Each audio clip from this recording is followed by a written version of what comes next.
Amén, hermano. ¿Entrevistaron a alguien? ¿Cómo le fue? Amén, pastor. Sí, pude entrevistar a 2 personas. Las 2 precisamente fueron mormones y ahí me contaron un poco la experiencia.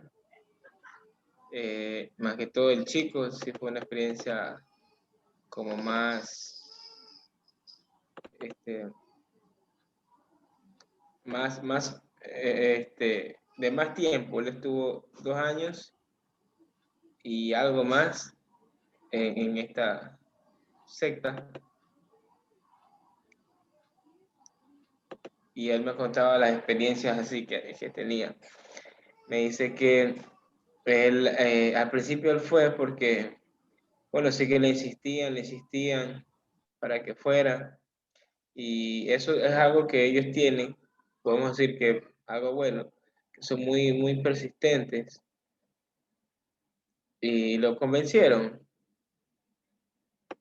Y al principio todo era bien, así él sí que se sentía muy bien. Él había asistido incluso a los testigos de Jehová, pero no se quedó. Y aquí ya empezó a formar amigos, a tener amistades. Y después de eso, ya empezaron a, a hacerse conocer dentro de la iglesia. ¿Cuáles eran las cosas así medias raras que él veía? Es que él me decía que el libro del Mormón era el libro principal. La Biblia solo era como un complemento de aquel libro, que solo era como un glosario la Biblia. Era como que el libro mormón lo leían, para orar ellos cruzan las manos, me decía mi amigo. También que dentro de las iglesias tienen unas llamadas bóvedas donde la gente coloca su dinero, porque dice que ellos no recomiendan o ellos no permiten que las personas guarden dinero en los bancos, sino que si quiere guardar, ahí está la iglesia y tiene como unas bóvedas o bodegas, por decirlo así, donde se les guarda el dinero de las personas que ellos consideran más importantes. El estatus de estas personas siempre tiene que, o sea, la persona siempre tiene que verse bien. Si no tiene ropa, tiene que comprar, tiene que vean que el mundo entero que cambió.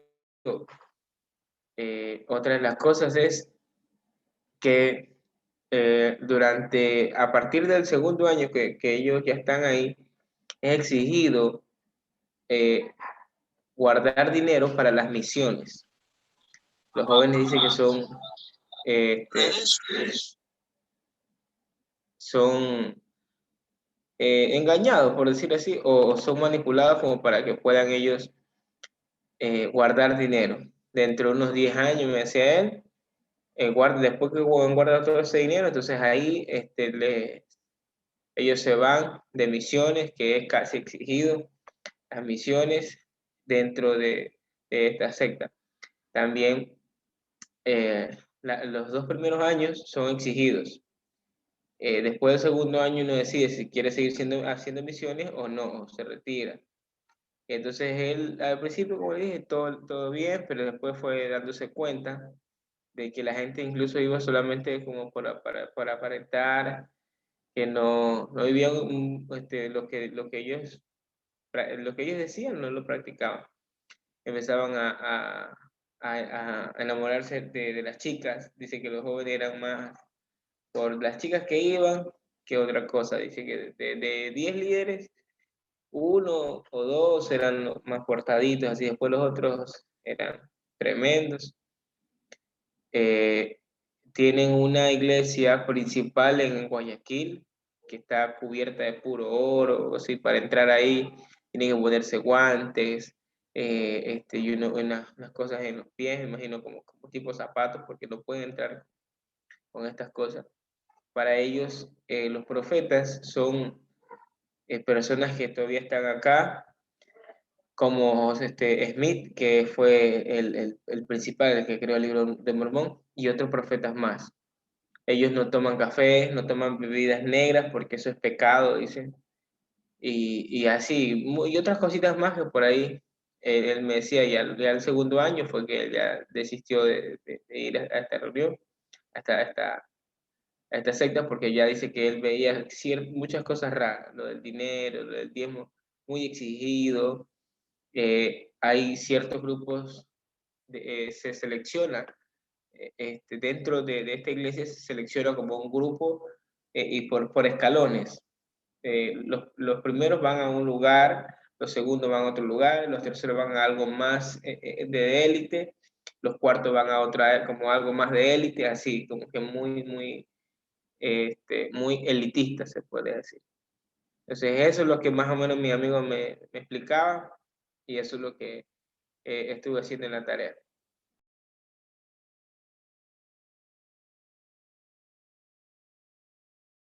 Qué bueno, hermano Mauricio. Gracias por compartir esa entrevista. Y pudieron ver que pude notar que ese joven reconoce que no hubo cambio en la vida de él. Yo conozco otros mormones por acá y en la vida de ellos no hay cambio, no hay transformación en ningún aspecto, ni familiar, ni social, ni nada, hermano, nada. No hay cambio, ahí no opera el Espíritu Santo. En apologética, los que ya dieron apologética, dieron ver que cuando se estudia el movimiento mormón, esta es una de las formas más satánicas que existen, una de las formas más satánicas en su doctrina, en sus creencias. Es uno de los grupos más fuertes, tienen mucha gente y son muy influyentes. Manipulan mucho a los jóvenes con esto de la diversión, del irse para el cine y de todo esto. Acá en Panamá, por ejemplo, ellos visitan a las personas y cuando las personas no están muy convencidas, si ellos pueden hacerle alguna ayuda social para atraerlo, ellos lo hacen, ¿no? Ellos utilizan esa forma de influencia. Muchas gracias, hermano Mauricio. ¿Alguien más, hermanos, en la entrevista que le tocó hacer, alguien más nos puede compartir acerca de lo que vio, percibió en su entrevista? Por favor, alguien más aparte del hermano Mauricio.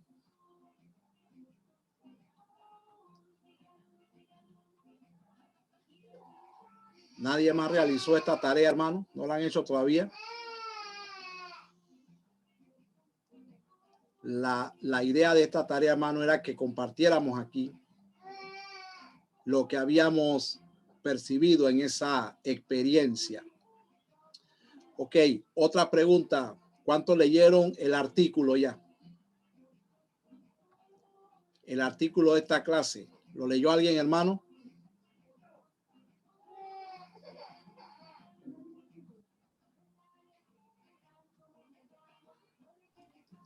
Tenemos...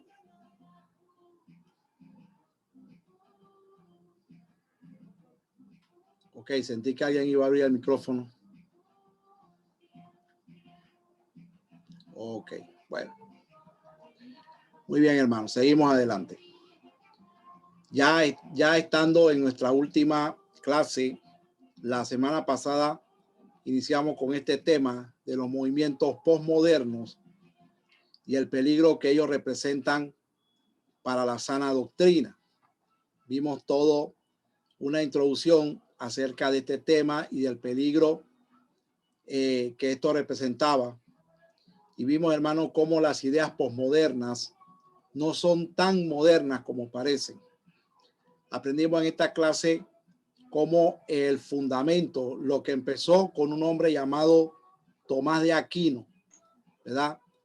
Luego, posteriormente, comenzaron a desarrollarlo estos hombres que mencionamos aquí: René Descartes, Francis Bacon, David Hume, Isaac Newton, Emmanuel Hegel.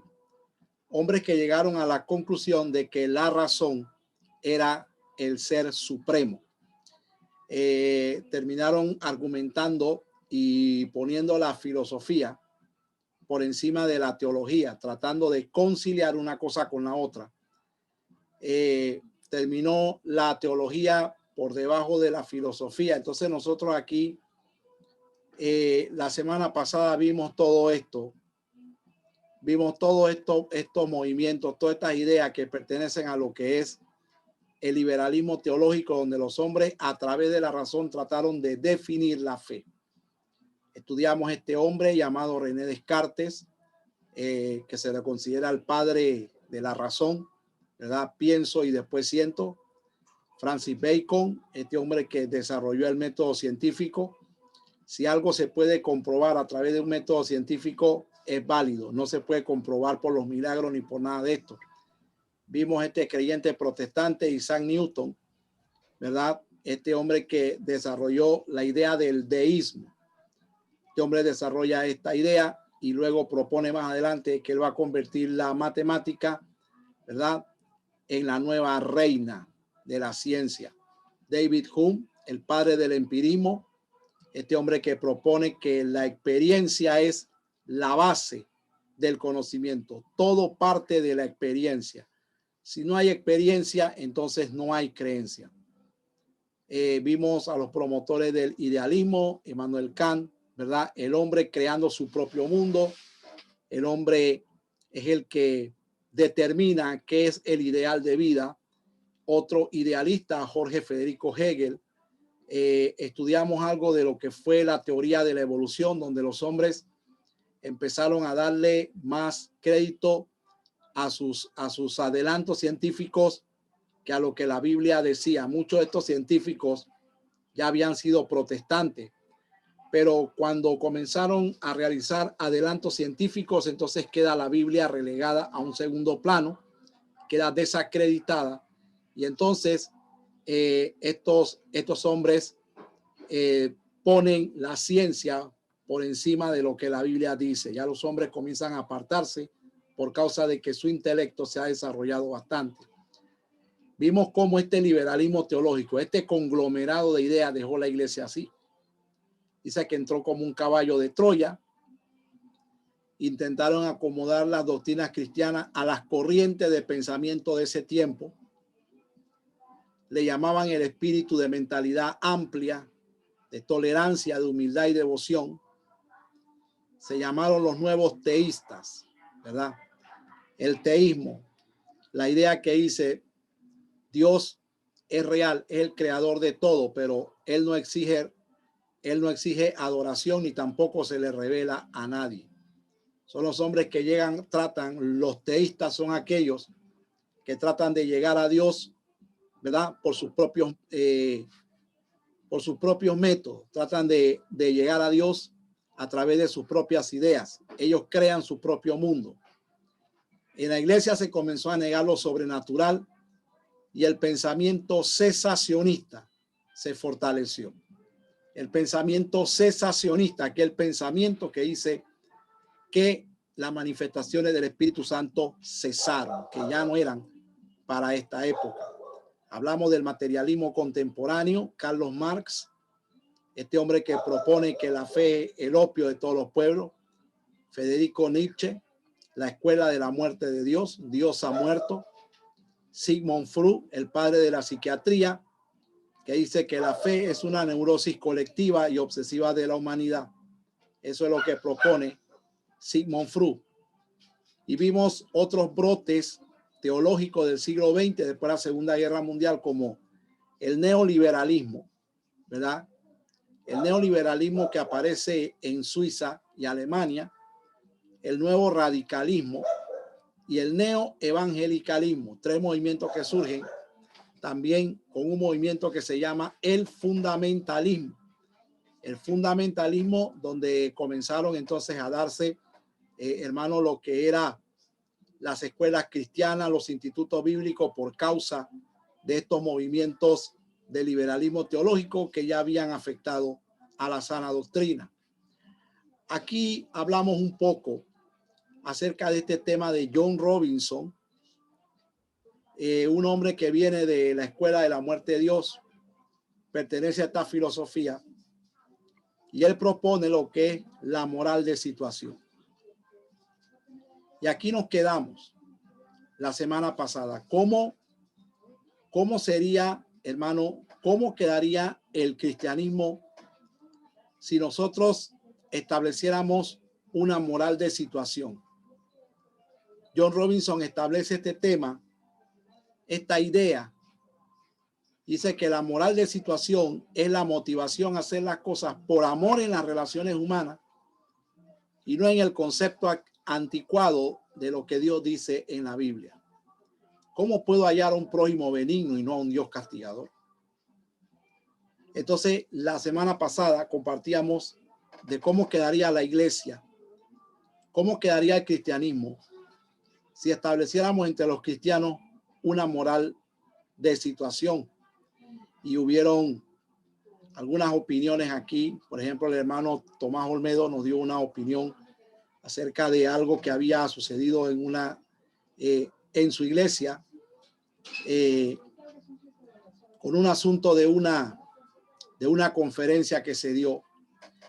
Pero es interesante porque, hermano, estas ideas posmodernas que estamos viendo aquí, que estamos estudiando aquí, son ideas que aparecen infiltradas, no aparecen de manera directa o no se enseñan de manera directa. Más bien son ideas infiltradas en el neopentecostalismo, en las corrientes neopentecostales, ideas infiltradas, hermano, en las diferentes religiones, en las universidades.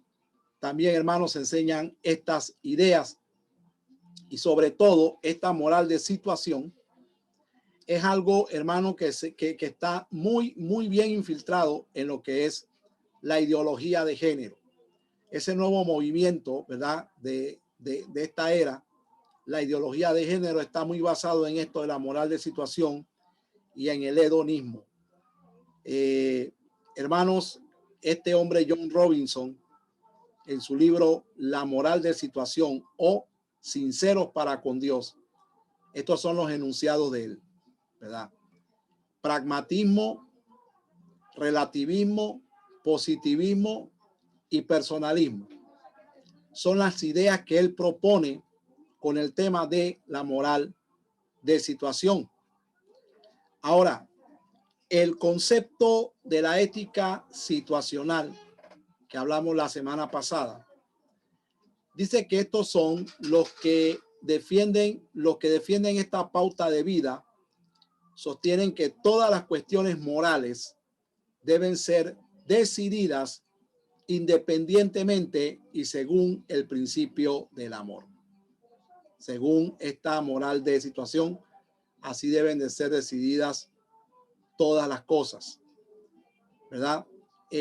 Para expresarlo, dice que para expresarlo de otra forma, la situación particular en que uno se encuentra decide si algo es bueno o malo, sin importar el criterio de la Biblia. Muy bien. Aquí tenemos esta moral de situación un poco más ampliada, un poco más detallada, como aparece en el libro de este hombre llamado John Robinson, ¿verdad? Hago yo una pregunta. Queremos interactuar, amados hermanos, y hoy quiero hacer la pregunta de la semana pasada. ¿Cómo quedaríamos los cristianos con una moral de situación? Si nuestro estándar de conducta, si nuestra ética cristiana sería algo como la ética situacional, ¿cómo quedaríamos, hermano?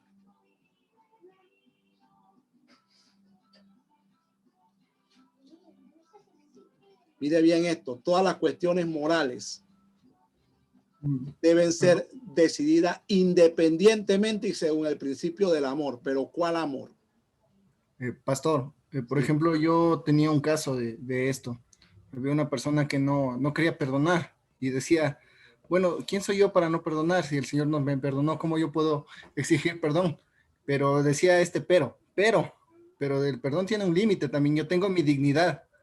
Y me puse a reflexionar porque otro hermano me decía, ¿usted cree que Jesucristo, antes de ir a la cruz, después de haber sido humillado, vejado, golpeado y haber hecho ese tremendo sacrificio, él no estuvo pensando en yo también tengo dignidad? Porque hay ciertos pastores que tienen el discurso de, bueno, usted tiene que perdonar, pero hasta un límite. su dignidad es lo último que se puede perder. Entonces yo me he puesto a pensar en cuál es ese límite, ¿no? Yo después de eso me di cuenta que no hay límite. Como dice 1 Corintios 13, el amor. El amor todo lo puede, todo lo sufre, todo lo espera, todo lo perdona. O sea, no hay exclusión de es que mi dignidad está primero o de mi orgullo o cualquier otra cosa, ¿no? Que se entrometa. Todo, todo, absolutamente todo. Sin embargo, me he dado cuenta que muchos pastores tienen este discurso, en especial a las mujeres, ¿no? Usted no puede aceptar esto, usted no puede aceptar que le griten, o usted no puede aceptar tal cosa, o usted no puede aceptar que le traten así, o usted es una reina de Dios y usted no puede dejar que esto pase. Pero ¿y dónde está el amor? ¿Dónde está el perdón o la misericordia en ese caso? Entonces veo que son conceptos bastante humanistas metidos dentro de la iglesia. Y como les decía la semana pasada, les meten con finas sutilezas, o sea, son metidos con aguja en ciertos lugares, que uno tiene que ser bastante astuto y escucharles bien para poder comprenderlos. Claro, gracias hermano, esta ética de situación, mis amados, se promueve mucho en la música, en las canciones, sobre todo en las canciones seculares. Para las personas que preguntan, ustedes, que yo me imagino que algunos de ustedes aquí trabajará con jóvenes, algunos algunos jóvenes que siempre preguntan, bueno, pero ¿qué tiene de malo la música secular si no dice nada malo? Bueno, muchas músicas seculares en sí no dicen nada malo, es cierto, pero muchos tienen estas ideas muy infiltradas, ¿no?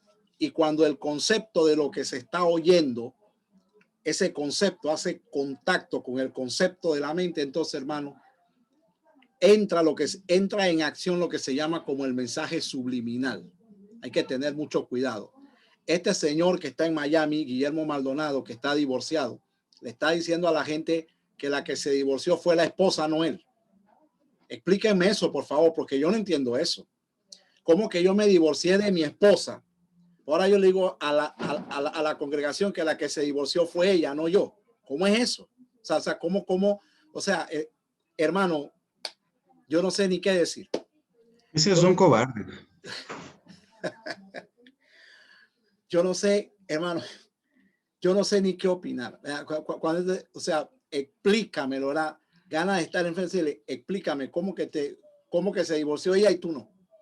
Tú no, o sea, que tú que sigues casado con la mujer invisible. Entonces, esto, hermano, es como una ética de situación, ¿verdad? Lo que está promoviendo este hombre, John Robinson, él está viendo las cosas independientemente del criterio de la Biblia. Hermano, la Biblia dice que el hombre tiene que ser marido de una sola mujer. Nosotros, los ministros de Dios, tenemos que tener en ese aspecto moral una vida, hermano, vamos a decirlo así, recta delante de Dios. Por eso estamos delante de la gente. Entonces a este señor se le descubrió un sinnúmero de faltas de todo tipo, hermano, y cosas que la gente delataron. Ahora él dice que es la esposa, no él.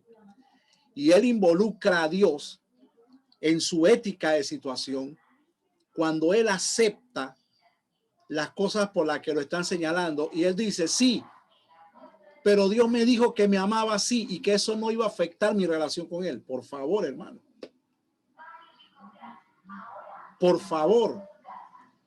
Tú estás pasando por encima de la palabra y estás imponiendo tu situación. O sea, es lo mismo.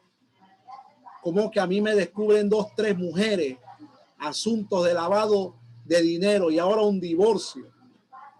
Y yo le voy a decir a la Grey que dice Dios que eso no importa, que yo puedo seguir así, por favor. Es lo que propone este hombre en su libro, ¿verdad? Entonces tenemos a un Dios que está pasando por encima de lo que él mismo establece en su palabra. Entonces hay que tener mucho cuidado. Hay que tener mucho cuidado con esta cosa. Aquí en Panamá hay una hermana, amiga nuestra, que está bajo la cobertura de él allá en Miami. Ella pastorea aquí. Y ella y el esposo están divorciados también. ¿Qué les parece? El mismo espíritu. Y ella predica por su lado y él predica por su lado. Cada quien tiene, igualito que le pasó a ellos aquí en Panamá. y cada quien en su red social predica y son ungidos de Jehová y profetizan y dicen cosas, y ellos están como que si eso no, o sea, como que si Dios pasó por alto esto, ¿verdad? No hay disciplina, no hay nada. Entonces, la ética de situación propone esto, propone un mensaje sentimental. Por ejemplo, hermano, yo escuché en una ocasión en Canal 29, escuché a dos pastores, ellos eran una pareja de esposos, y ellos estaban diciendo, hoy vamos a ministrar a todos aquellos que han sido ofendidos por sus líderes. Sí, allá afuera, dijeron, allá afuera está el templo lleno de gente ofendida. Imagínense, hermano. ¿Cómo sé yo que ese me está diciendo la verdad? Y no está acomodando las cosas a su manera. Y yo lo estoy ministrando. O sea, hermano, esto es, digo, algo, o sea, si tu pastor te hizo mal, ven que yo te voy a restaurar. ¿Sí? Ven, si estás herido, ven. Hermano, usted sabe que hay gente que está en pecado. Y cuando se predica del pecado, ellos salen heridos, ¿verdad? Por el simple hecho de que se habló del pecado, ellos salen molestos, heridos, golpeados, que nadie los quiere. Imagínate, y usted a recibir gente en esa condición. No, entonces, hermano, esto es la ética situacional. Las cosas vistas desde el amor y desde el amor. Cuando usted ve a un Jesús, cuando usted ve el ministerio de Jesús, usted nunca ve una situación como tal. Nunca ve a Jesús ni contestando ni dando respuestas que se asemejen a estos conceptos. Por ejemplo, Jesús siempre contestó en base a los principios del reino. Siempre contestó en base a eso. Jamás dio una respuesta basada en una situación. O por ejemplo, se le acerca un día a un hombre, ¿verdad? En plena multitud. Maestro, dile a mi hermano que parta conmigo la herencia. ¿Quién te dijo que yo soy juez o partidor entre ustedes? ¿Verdad? Y ahí dio una parábola acerca de aquellos que son ávaros para con las cosas del mundo, pero no son ricos para con Dios, dando a entender que las cosas celestiales estaban por encima de lo terrenal y de lo que se ve. Contestó con principios del reino. Es como por ejemplo, alguien, vamos a poner un problema de ética de situación. Supongamos que usted es un pastor. Supongamos que usted es un pastor. No sé cuántos sean pastores aquí. Usted es casado. Y de pronto, hermano, pasó alguien que atrajo tu mirada. Puede pasar con cualquiera de nosotros que somos caballeros. ¿Sabe por qué? Porque el hombre, el género masculino, está diseñado para responder al género femenino. De pronto pasa una dama que atrajo tu mirada, ¿verdad? Pero por mucho que te atrajo tu mirada, usted podrá decir que amor a primera vista. Hermano, el amor a primera vista no existe. Existe la atracción a primera vista, pero no el amor. El amor es otra cosa. Para que nazca el amor tiene que haber un conjunto de cosas como por ejemplo acercamiento, hablar, conocernos, compartir y llegamos al amor, a amarnos, a querernos, a respetarnos, a comprendernos. Pero amor a primera vista, eso no existe, es atracción a primera vista. Hermano, y eso te pudo haber atraído, todo te pudo haber atraído, pero sabe que está por encima de esa atracción lo que Dios dice en su palabra. Difícil, ¿no? Que cualquiera que dice Jesús, oíste que fue dicho, no cometerás adulterio, dice Jesús. Pero yo digo que cualquiera que mire una mujer para codiciarla, ya adulteró con ella en su corazón. ¡Wow! Quiere decir que la moral del reino es una moral alta. Es una moral elevada. Es una moral alta, hermano. No es cualquier moral. Es una moral a donde tú no tienes que hacer para ser. Tú no tienes que llegar al acto para ser un adúltero. Es alta esa moral del reino. Pero ahora en la era posmoderna, hombres establecen éticas de situación. ¿verdad? Dice esta ética de situación, en este segundo punto, dice la situación particular en que uno se encuentra decide si algo es bueno o malo, sin importar el criterio de la Biblia. Hermanos, ¿por qué la teología emergente introdujo dentro de las iglesias las músicas seculares, los ritmos seculares? ¿Por qué comenzaron a decir usted puede venir como quiera porque lo que importa es la gente y no lo que dice la Biblia? Hermano, estás imponiendo un criterio donde lo que dice la Biblia está por encima, ¿verdad? Donde lo que tú estableces está por encima de lo que dice la Biblia. Eso se llama ética de situación. Y es una idea postmoderna. Es una idea postmoderna, por mucho que a cualquier situación le quieran decir que es el amor, ¿verdad? Y que tenemos que verlo según el amor. Bueno, hay que ver qué cosa para Dios es amor. Ok. Imagínense, hermano, imagínense a los 5,000, a los 5,000 que Jesús alimentó con panes y peces. Cuando Jesús le dice a ellos que no trabajen. Amén. ¿Alguien quería decir algo?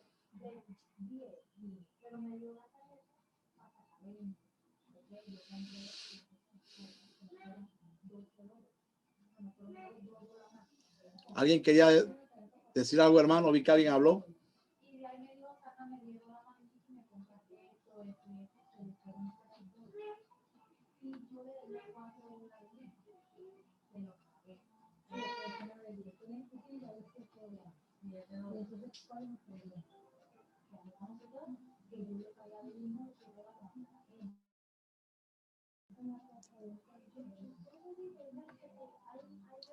¿Alguien quería decir algo, hermano? Y que alguien habló. Bueno, ok. Suposiciones fundamentales de este libro, La ética de situación, está el pragmatismo. Aparece el pragmatismo del liberalismo teológico, aparece aquí.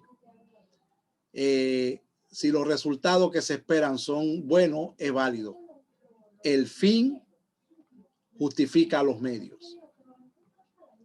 Entonces, hermano, si el fin justifica los medios, entonces todos estos grandes narcotraficantes que hacen obras sociales, entonces están justificados delante de Dios. ¿Qué dicen ustedes? ¿Qué dicen ustedes de eso, hermano? Porque el mundo ha abrazado esta idea pragmática, déjeme decirle, ¿verdad? El fulanito de tal mató a 1 millón de personas, pero le dio de comer a los pobres. ¿Y cuántos hermanos no han caído en este pragmatismo de mi candidato presidencial robó, pero nos dio? ¿Han oído esa idea, hermano? Robó, pero nos dio. Pragmatismo. Pragmatismo. El fin justifica los medios. No importa lo que él haya hecho, no importa cuántos haya matado, pero nos dio, hizo algo bueno que no hacen nosotros. Eso es pragmatismo, hermano. Esta es la idea que dice que si los resultados que se esperan es bueno, es válido. No importa cómo lo hizo. Si el fin es bueno, se justifica. El positivismo, que es contentarse con lo que ve o aprecia, no busca una razón para todas las cosas. Eso es el positivismo. Y una cosa, hermano, es que seamos positivos, ¿sí? Una cosa es que seamos positivos y otra cosa es el positivismo. El ser positivo es algo, es una actitud, pero el positivismo es cuando yo quito la fe para entonces convertirme exclusivamente en un hombre positivo. Muy diferente. El personalismo, preocuparse solo por el bien de la persona y no por la ley moral. No por la ley moral. Entonces, esto también es una idea que se llama el personalismo y son suposiciones que se derivan de la famosa ética de situación. Muy bien. Los peligros inminentes de esta teología dentro de la iglesia, porque sepan, hermanos, que es una teología. Primero, reducir la verdad de Cristo, reducir la verdad que es Cristo a la verdad de las circunstancias y de las personas. Peligro de esta teología.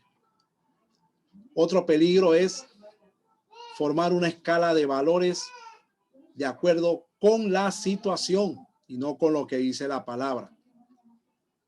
Número 3, tomar el relativismo y existencialismo como pensamiento de vida cristiana para tener más adeptos. Esto es lo que se ha dado, por ejemplo, con estos movimientos neopentecostales. Están estas ideas infiltradas, ¿verdad? Pero ¿cuál es el fin de todo? Tener más adeptos, no enseñar la palabra de Dios. Pensar que el amor no está tocado por el pecado, lo cual de forma intuitiva elegirá el bien. Hermano, el hombre por sus propios medios nunca decide exactamente el bien. Necesitamos siempre, hermano, la dependencia y la dirección de Dios. Entonces, aquí terminamos el tema para entrar entonces en el otro tema que tenemos, que es el de hoy, donde ya finalizamos, hermano, nuestra clase. ¿Alguna pregunta hasta aquí, mis hermanos? En cuanto a esta ética de situación. ¿Alguna pregunta, algo que quieran aportar?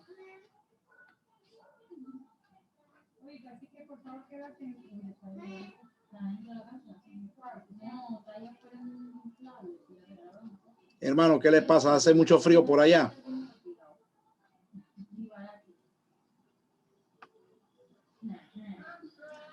Muy bien. Terminamos entonces con este tema que es el desafío de la iglesia ante las ideas posmodernas. El desafío de la iglesia ante las iglesias posmodernas. Ya vimos entonces en la unidad anterior, comenzamos la semana pasada con la primera parte hablando de lo que es posmodernismo y hoy vamos a finalizar con el desafío de la iglesia ante las ideas posmodernas. Por ejemplo, aquí quiero hablar acerca de los críticos posmodernos, porque los críticos posmodernos tienen sus ideas. ¿Dónde encontramos a los críticos posmodernos?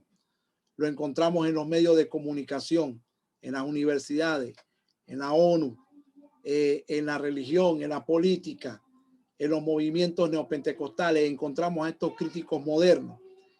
Y aquí hay 6 ideas de los críticos posmodernos que ellos plantean. Quiero pedirle al hermano Vicente que me lea la primera y al hermano Tomás Olmedo que me lea la segunda, a la hermana Fanny que me lea la tercera, al hermano Mauricio la cuarta.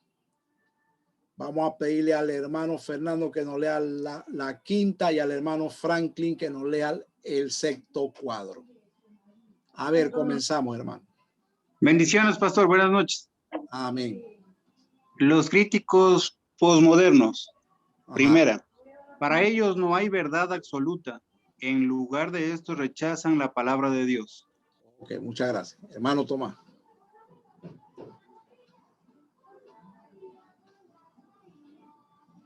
Tiene que encender el micrófono, hermano. Perdón. Sus argumentos están basados en opiniones superficiales y de cortometraje. Ok. Hermana Fanny. Buenas noches, pastor. Los críticos posmodernos son nihilistas.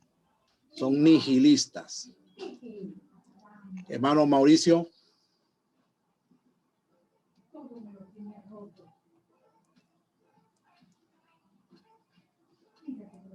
Perdón, pastor. Los críticos posmodernos son nihilistas. No, el otro, hermano, el otro. A usted le toca el que sigue. Hicieron de la mente el ser supremo y rechazaron al creador. Gracias, hermano. Entre los críticos posmodernos no hay unidad. Amén. ¿Quién sigue? El hermano Santiago.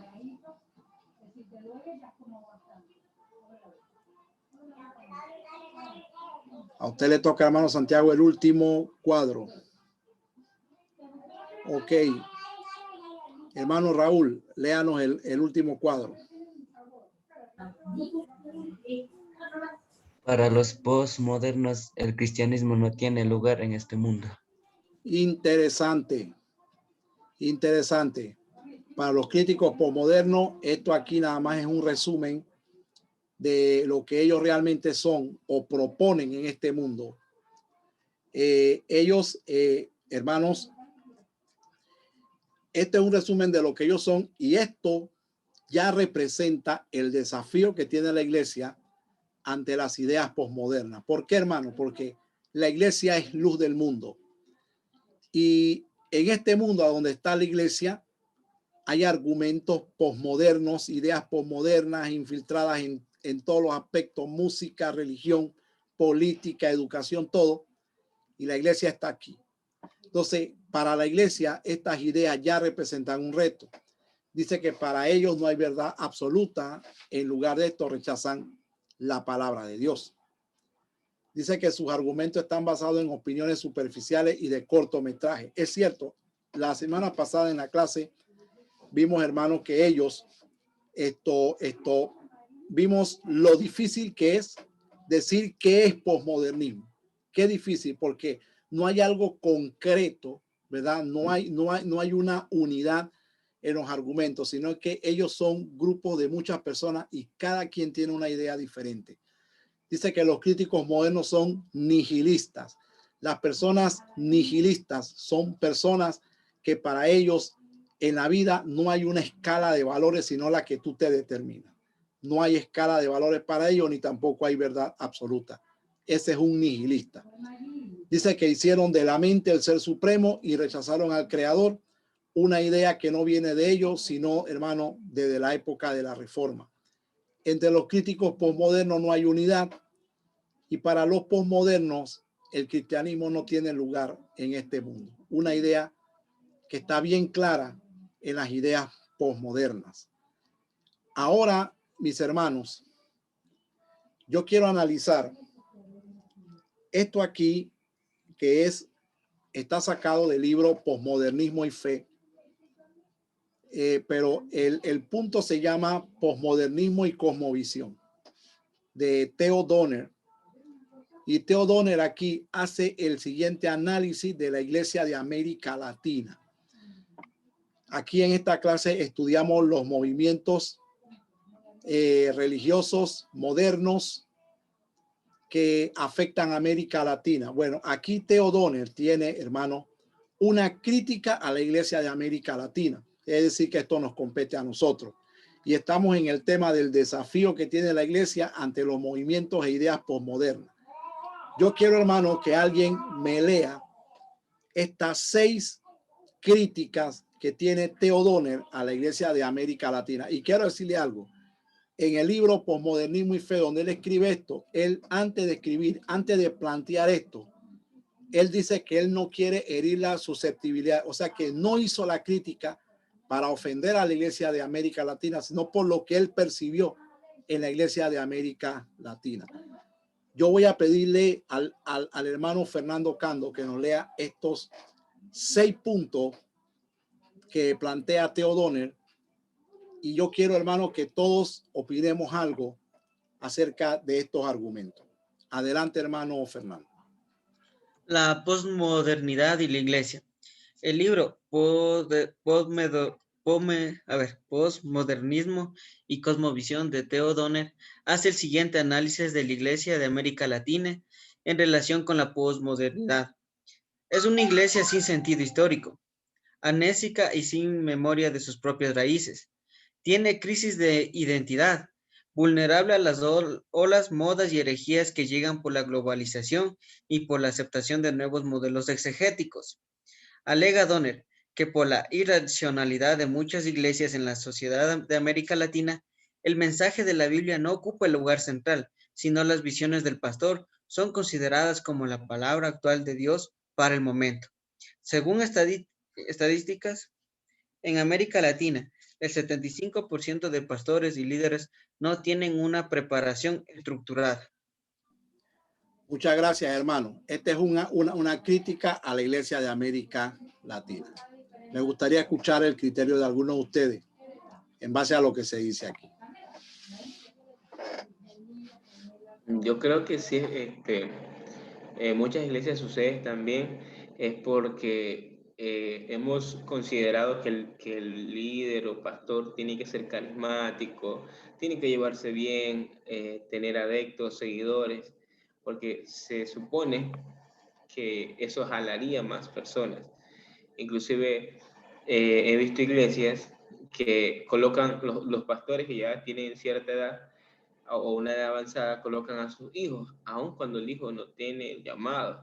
Entonces, todo eso puede repercutir en la salud de una iglesia, en el estancamiento de una iglesia, y por eso viene lo que es la crisis de una iglesia, entonces, y algunos otros factores, pero lo que he visto por acá es eso. No somos, y aquí en mi ciudad, Puerto Viejo, es pequeña, pero hay demasiadas iglesias evangélicas, pero cada iglesia se subdivide de una iglesia más grande. La iglesia eran 150, se fueron 30 hermanos por acá, hicieron su iglesia, 30 hermanos por allá, hicieron su iglesia, y por acá 30 hermanos, y la iglesia quedó mermada. Gracias a la misericordia del Señor, tengo 14 años en el Evangelio y he podido ver que esto se repite muy seguido en algunas iglesias, incluso en la mía también pasó algo parecido. Entonces, veo que es verdad lo que acaba de leer mi hermano, porque las estadísticas no mienten.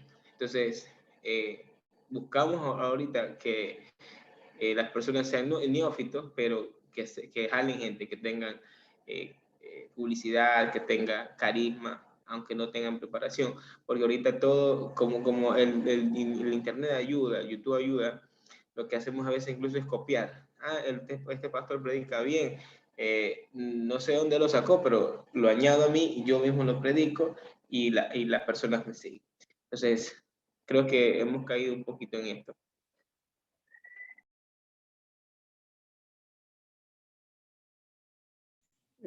Pastor, Ajá, sí, dígame. creo que sí, en cierta manera, si hay algo de verdad en lo que dice Donner. Por ejemplo, en esto que dice que la irracionalidad de muchas iglesias en la sociedad de América Latina, el mensaje de la Biblia no ocupa el lugar central, sino las visiones del pastor son consideradas como la palabra actual de Dios para el momento. Entonces nos damos cuenta que por lo general, o bueno, yo he visto que ahora la visión que tiene el pastor o los sueños que tiene es considerado más alto que la palabra de Dios.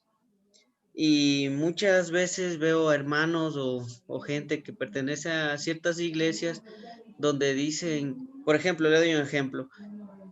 Usted decía hace un momento que el pastor debe ser marido de una sola mujer. Entonces, y así lo dice la palabra del Señor. Pero en una ocasión, bueno, el pastor que estaba en una cierta iglesia, él ya era divorciado y bueno, ahora estaba a cargo de una iglesia y se ha casado con otra persona y estaba a cargo de una iglesia. Entonces, cuando yo les pregunté, dije, ¿y por cómo así? ¿Cómo así está el pastor? Es que él recibió una visión de parte de Dios y Dios le dejó ciego, dice. Dios le dejó ciego y el momento que Dios le deja ciego, por no aceptar el llamado del Señor, porque él no quería, él sí quería ser pastor, pero como era divorciado no podía. Entonces le dijo que no va a ser pastor. Y el dato que dice que no, Dios le deja ciego. Y luego de un momento, cuando él dice que acepta el llamado, otra vez le vuelve la vista. Y desde ahí es pastor. Entonces, ahí nos damos cuenta que, y la gente respalda eso. La gente dice, sí, eso es la visión del pastor, porque es el ungido, porque es el llamado. Y así un sinnúmero de cosas que se van dando. Por ejemplo, también yo he tenido la oportunidad de conversar y de estar con personas que están en pastorados de cierta manera en otras iglesias. Y cuando me han invitado a una reunión, yo he ido y he visto muchas veces que cuando están predicando la palabra, todo lo llevan a lo espiritual. Dicen, la barca representa tal cosa, la ola representa tal cosa, esto representa, y entonces la gente, admirada de lo que aparentemente el hombre es tan espiritual, se cree. Y de esa manera yo creo que sí falta la preparación, y lo que dice en Theo Donner sí tiene algo de verdad. Gracias, hermano. Gracias. Ustedes están hablando como unos críticos teólogos. Los felicito por eso. Le voy a contar una historia que pasó aquí en mi circuito. Yo soy coordinador de este lugar aquí.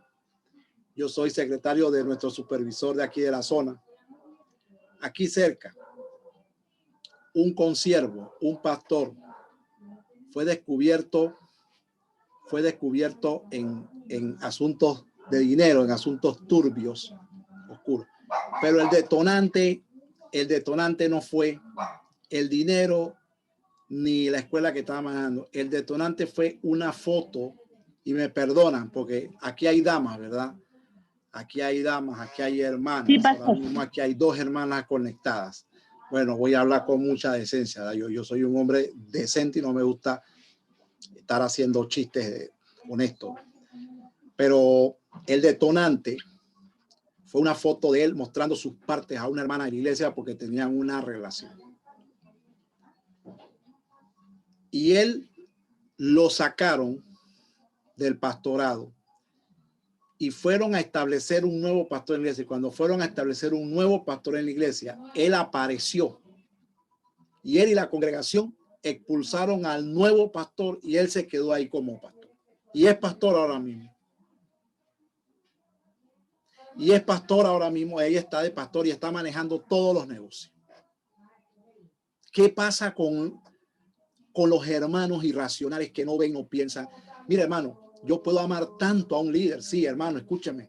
Los pastores se respetan, se les ama, se les apoya, se les ayuda, sí. Hermano, pero si usted incurrió en una falta, y aunque usted haya incurrido en la falta, nosotros le seguimos amando, sí, pero usted tiene que ser disciplinado. Usted no puede pastorear en la situación en la que usted se le descubrió. Y la otra hermana era casada. Y salieron y una cosa fue sacando otra, hermano. Y el hombre está de pastor. Y usted ve los estados de él en teléfono, que Jehová está con él, que Jehová le habló y que su fortaleza es el Señor. Por favor, hermano. Por favor, y cómo toda una congregación aceptó eso. Porque lo aceptaron. Ya él no es Asamblea de Dios. Se salió de la organización y ahora anda por sí solo. Entonces Theo Donner habla aquí, hermano, de la irracionalidad que a veces hay en muchas iglesias. La gente es irracional en nuestra sociedad de América Latina, ¿verdad? El mensaje de la Biblia no ocupa un lugar central, sino las visiones de un hombre. Por favor, esto es muy común en América Latina. Y los 2 hermanos que han opinado, muy buenas sus opiniones. ¿Alguien más quiere dar una opinión, hermano? De lo que acabamos de leer aquí, de la crítica que acabamos de ver. ¿Alguien más quiere decir algo? Hermano Vicente. Hermano Vicente, yo no lo he escuchado a usted, varón. Va a hablar el varón. Dele, adelante. Nosotros vivimos algo parecido a lo que usted estaba contando ahorita.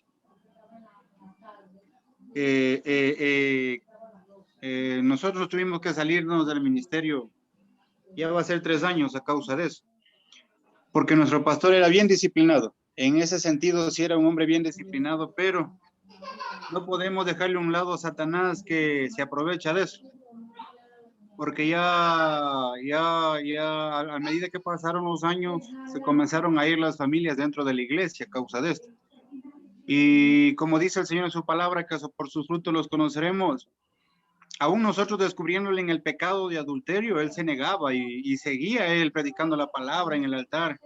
Y él un día me decía que nadie lo puede bajar a él del altar porque la iglesia era de él. Y nadie le puede decir nada, ni corregirle, ni disciplinarle, nadie, porque él era el dueño de su iglesia.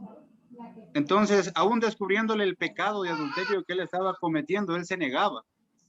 Hubo bastantes manifestaciones ahí dentro de la iglesia que a causa de eso nosotros tuvimos que salirnos de la iglesia.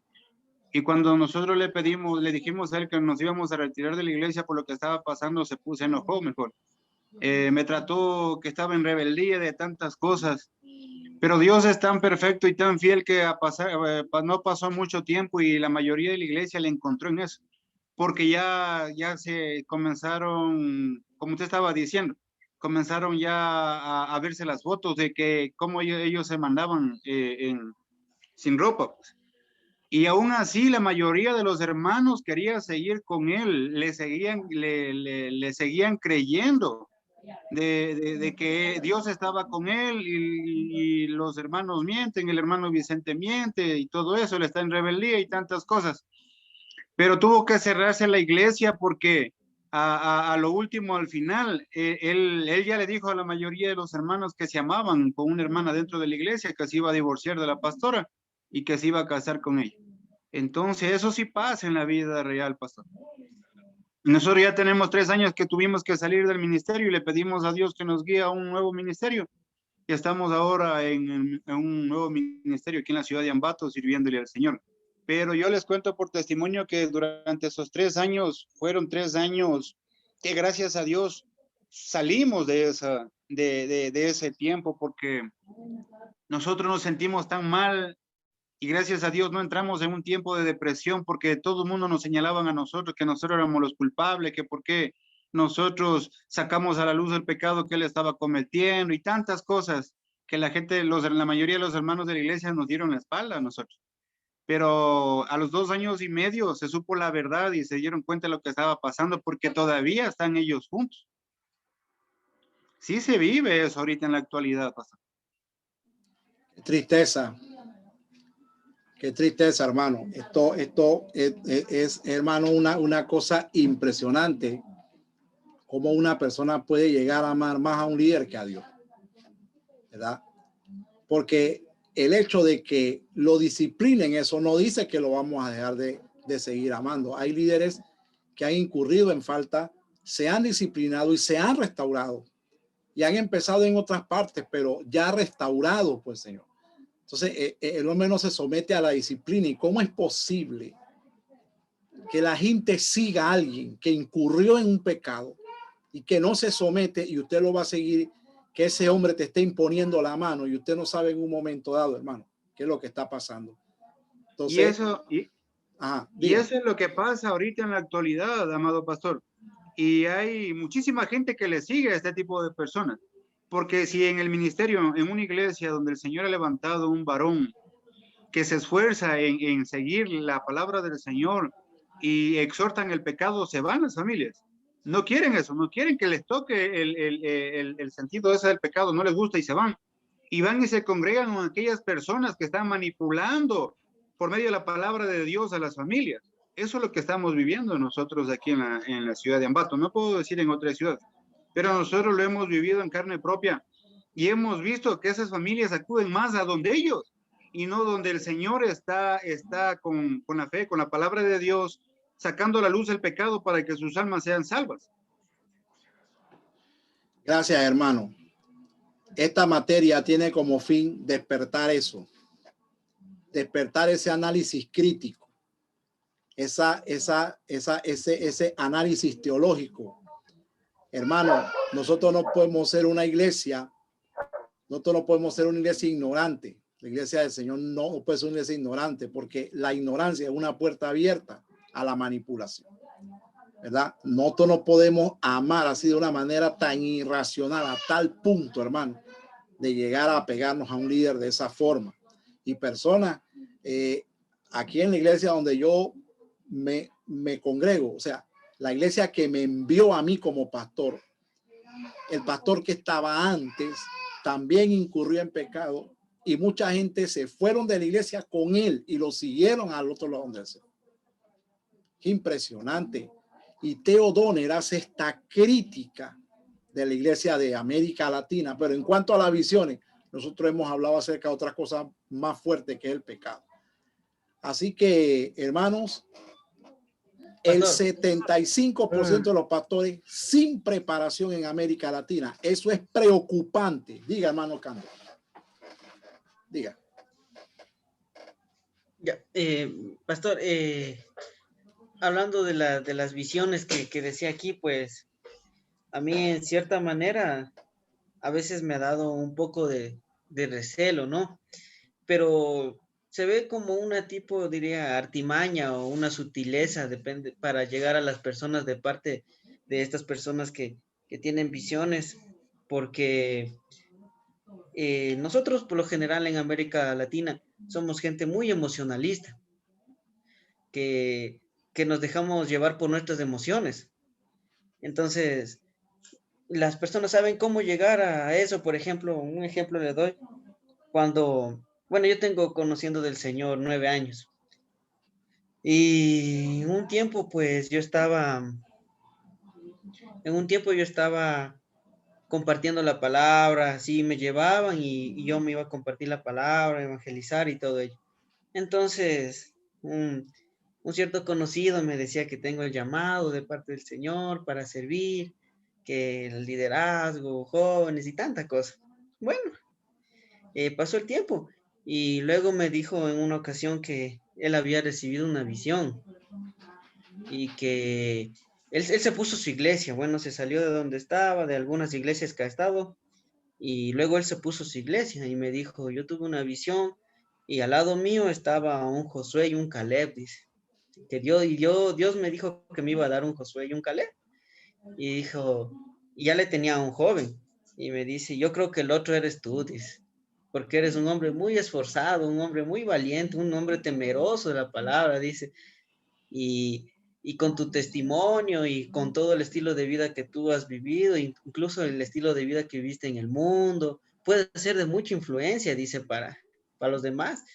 Bueno, si te animas, dice, te puedes unir al grupo y podemos hacer cosas grandes. Entonces, realmente, yo digo, nos tocan las emociones. Nos tocan las emociones y uno en ese momento se queda pensando, ¿no? ¿Y será o no será de parte de Dios esas cosas?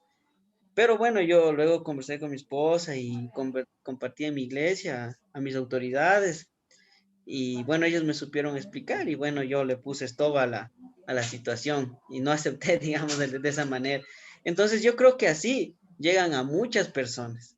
Es una manera de llegar a las personas porque nos llegan a las emociones, porque a uno cuando está sirviendo y le dan la oportunidad de servir más, uno quiere, anhela eso, ¿no?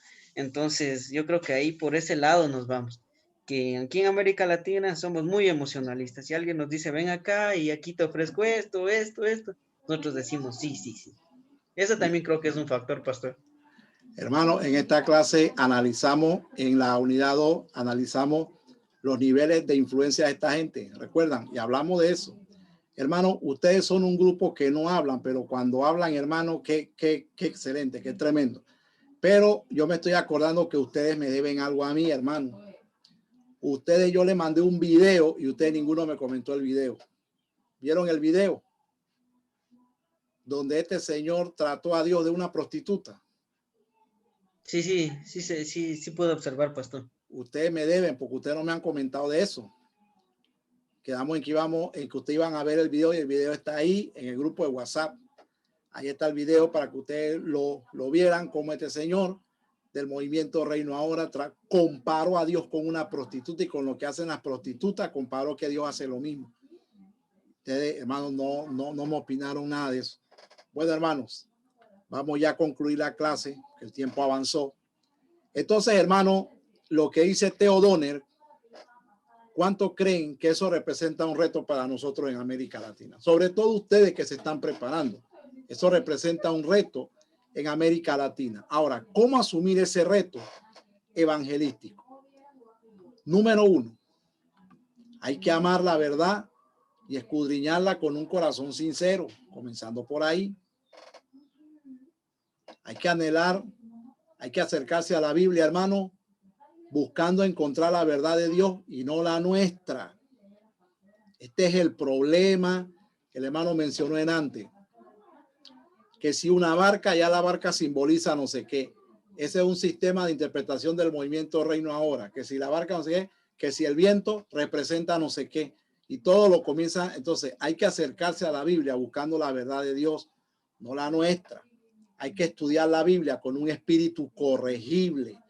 Hermano, tener la disposición de que la verdad de Dios nos corrija, nos quite el ego, el orgullo y toda falsedad que esté en nosotros, lo corrija la Biblia.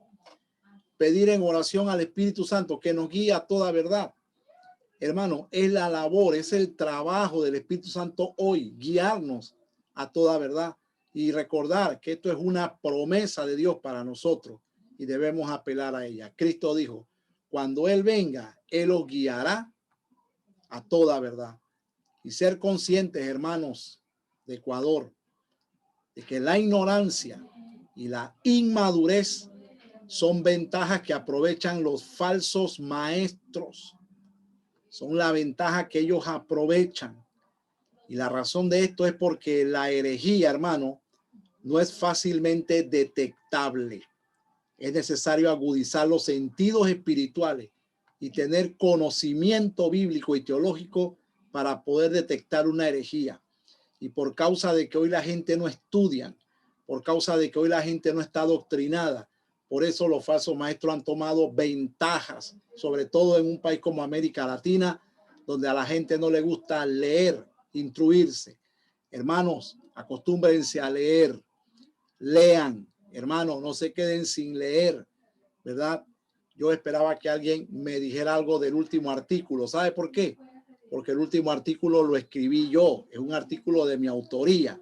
Yo pensé que ustedes me iban a decir algo hoy, ¿verdad? No me dijeron nada. Tienen que leer, mis amados hermanos, aunque sea que hubieran dicho, pastor, usted escribió ese artículo, ¿verdad? Ya yo sé que lo leyó. Pues nadie me dijo nada. Hermano, descarguen ese artículo y compártanlo con sus amigos, con su gente. Es un material evangelístico y que le va a servir a ustedes también. La singularidad de Jesús en un mundo pluricéntrico y multireligioso. ¿Cómo predicar a Cristo en un mundo multireligioso que tiene tantas verdades y tantas religiones? Bueno, ese es un artículo expuesto por aquí, es su servidor, ¿verdad? Para ustedes, con mucho amor. Lo escribí en la Facultad de Teología. Así que ahora vayas a la plataforma y lean. Y como conclusiones, vamos a concluir la clase. Voy a pedirle a la hermana Fanny que nos lea las conclusiones de esta clase, hermana. Hermana Fanny. Ya listo, pastor. La hipótesis de Tomás de Aquino fue el fundamento de todo lo que los pensadores contemporáneos plantearon a partir del siglo XVII. Siglo XVII. Desde Tomás de Aquino hasta los pensadores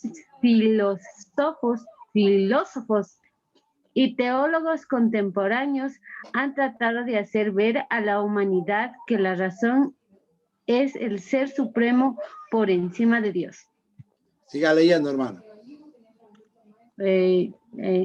En la actualidad, las corrientes llamadas pentecostales nos escapan de la contaminación de los planteamientos de los teólogos contemporáneos, por lo cual existe una necesidad urgente de volver al fundamento de la palabra de Dios y a la ayuda necesaria del Espíritu Santo para una iluminación correcta a la hora de predicar y enseñar.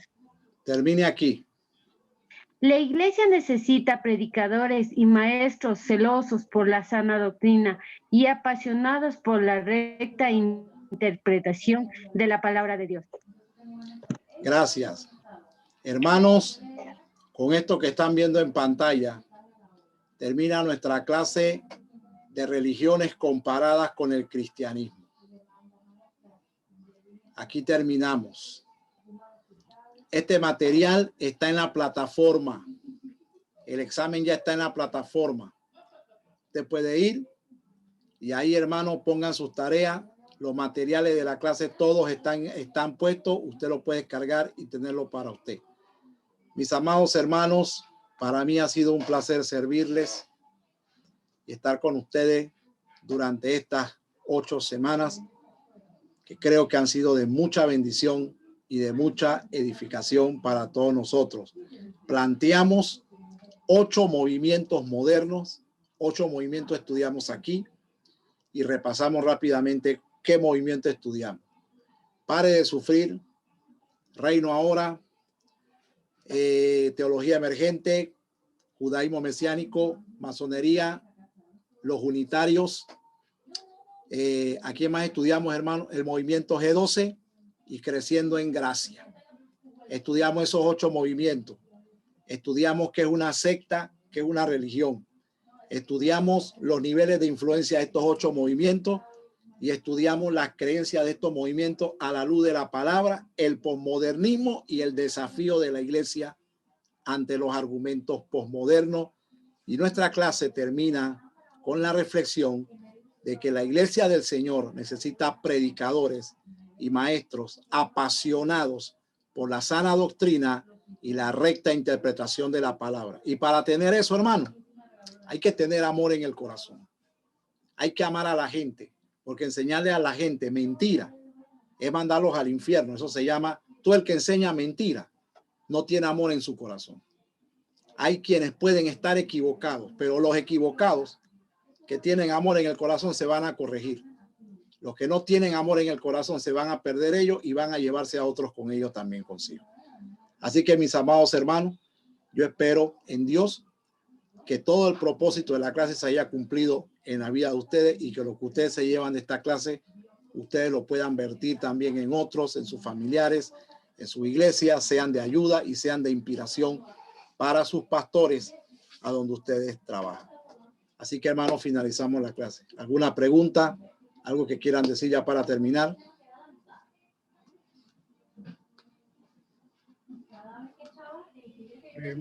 Yo nada más, pastor, quería agradecerle por la clase y por abrirnos más un poco la mente a pensamientos críticos que son necesarios para poder hacer apologética, porque si vamos a seguir siendo los mismos creyentes ovejas, literalmente, que vamos tras de nuestro pastor, yo creo que nos vamos al infierno, ¿no?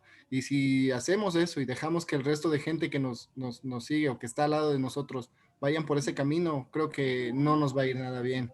Y como dice usted, tenemos que tener amor en el corazón para poder llegar a las demás personas y con la sana doctrina, defendiéndola claramente como tiene que ser, poder rescatarlas y salvarlas del lago del infierno, poder llevarlas hacia los pies de Cristo, realmente hacia el camino correcto.